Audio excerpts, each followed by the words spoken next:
Alright, kind of like I did with our parabola lesson, I'm going to go ahead and put this video before your lesson on circles. Now circles are nice to work with. They're pretty straightforward, a lot simpler than parabolas and these other shapes even that we're going to talk about. And so just to kind of formalize a definition, circle is a set of points in a plane equidistant from a fixed point. Here we call that the center. And again, you can visualize, you know what circles are.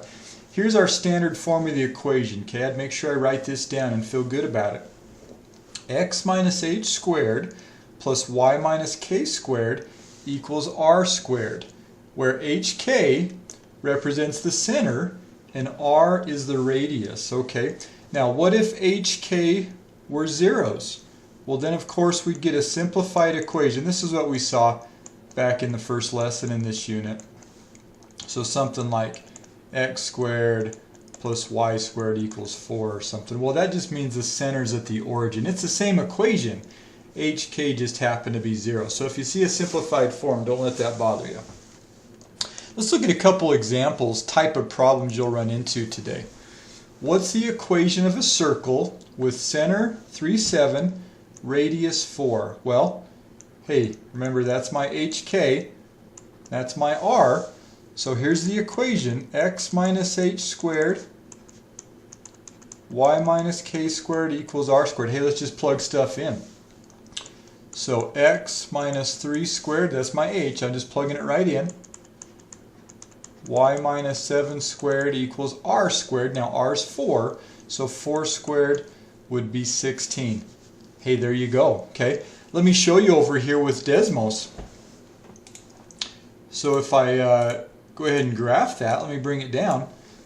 So there's our center. I went ahead and put the point on there as well and just typed in that equation I came up with. Hey, there's our center. That looks pretty reasonable, right? If we go up to a radius, it's 4 points above, 4 points below. Not too bad to work with circles, okay? Let me get rid of those. I'll save that for another example. Okay, how about this one? What's the equation for the translation of x squared plus y squared? So that's just at 0, 0. The center's at 0, 0. 5 units left, so we're going 5 to the left, 7 units down, and 7 down. Okay, so kind of picture that. Well, that means x would have to go 5 left. Okay, so my h is have to be a negative 5, so that'd be x plus 5. Y is going down 7, so normally it's y minus k, but if it's down 7, y minus a negative 7 would be y plus 7. And of course the radius doesn't change, all we're doing is shifting this thing, okay? So again, these signs fill backwards, so horizontal went left 5, down 7, and so let's go look at this thing. I've got this over here in Desmos as well. So there's our regular graph, okay, just centered at 0, 0. And here is, let me just put that label on there, shifted 5 left and down 7. Notice the size is the same. All we did was shift the center, right? We just moved that thing over, okay? So not too bad. And again, I encourage you, please use Desmos. Awesome tool for us. Okay, one last example let's look at.